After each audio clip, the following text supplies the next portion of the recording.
Les débuts du judaïsme. Au cours de l'Antiquité, une nouvelle religion voit le jour, le judaïsme. Sa grande particularité à l'époque, être un monothéisme dans un monde profondément polythéiste. Ceux qui la pratiquent et que l'on va nommer successivement hébreux, israélites puis juifs, ne croient qu'en un seul et unique Dieu, Yahvé. Comment naît cette religion monothéiste et comment se diffuse-t-elle dans un monde polythéiste? Les archéologues et les historiens disposent de traces très limitées pour reconstituer la naissance de ce premier grand monothéisme. Pourtant, leurs travaux permettent de faire la part des choses entre le mythe, celui des textes sacrés, et l'histoire. D'après les vestiges de la fin du 2e millénaire avant Jésus-Christ, des tribus, appelées les Hébreux, vivaient au Proche-Orient, dans la partie ouest du croissant fertile. À partir du 8e siècle avant Jésus-Christ, les Hébreux sont organisés en deux royaumes. Le royaume d'Israël, au nord, et le royaume de Juda, au sud, avec pour capitale Jérusalem. Ces deux royaumes sont entourés par des peuples polythéistes, les Égyptiens, les Assyriens, puis les Perses.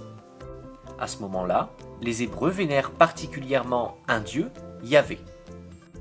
Ils honorent cependant des dieux qui sont aussi étrangers. On parle alors de monolatrie. Mais les deux royaumes hébreux, que l'on appelle aussi israélites en référence au royaume d'Israël, sont menacés par leurs voisins polythéistes. Vers 772, le royaume d'Israël est ainsi envahi par les Assyriens. Afin de préserver une identité menacée, les chefs israélites commencent à mettre leurs croyances par écrit et renforcent leur lien avec le seul Yahvé en excluant les dieux étrangers. De la monolatrie, les Israélites basculent progressivement vers un monothéisme dans lequel Yahvé est considéré comme le seul et unique Dieu. Sous le roi Josias, des récits oraux sont mis par écrit. Ils reconstituent un passé glorieux du peuple hébreu. Progressivement, les croyances sont unifiées. Les Israélites composent alors un livre sacré que l'on appelle la Torah. Le temple de Yahvé, à Jérusalem, devient le lieu principal de culte. Dans cette religion qui se construit progressivement, Dieu est considéré comme inaccessible, son nom n'est jamais prononcé, son image jamais représentée. Fort de ces grandes étapes, le peuple israélite se consolide autour de ses croyances. Cependant, les invasions se poursuivent et en 587 avant Jésus-Christ, le royaume de Juda disparaît sous les attaques des Babyloniens. Le temple de Yahvé est détruit, des milliers d'Israélites sont contraints de s'exiler vers Babylone. Menacées de disparition, les communautés exilées sont forcées à rester unies.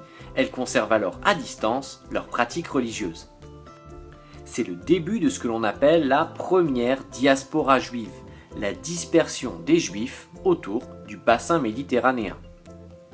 Durant cette période, la Bible des Hébreux est mise par écrit. Elle raconte l'alliance entre Dieu et le peuple hébreu. L'écriture des mythes et croyances permet une fois de plus aux Israélites d'ancrer leur religion, et cette fois-ci malgré la dispersion. Les Juifs sont finalement autorisés à retourner à Jérusalem en 537 avant Jésus-Christ et reconstruisent le temple qui avait été détruit. Lorsque les Romains font la conquête de la région au 1er siècle avant Jésus-Christ, les Juifs obtiennent une certaine indépendance. Le roi Hérode fait ainsi agrandir le temple de Jérusalem. Mais une révolte est sévèrement punie en 70 après Jésus-Christ et les Romains brûlent le temple. Quelques décennies plus tard, la région change de nom pour devenir la Palestine et les Juifs s'exilent dans tout l'Empire romain. La diaspora entamée plusieurs siècles auparavant s'amplifie. Les synagogues qui font leur apparition avant la destruction du temple par les Romains se multiplient alors. Les Juifs s'y rassemblent pour prier et lire la Bible hébraïque. Comme pour les civilisations grecques et romaines de l'Antiquité, mythes, sources littéraires et traces archéologiques s'entremêlent et parfois se contredisent.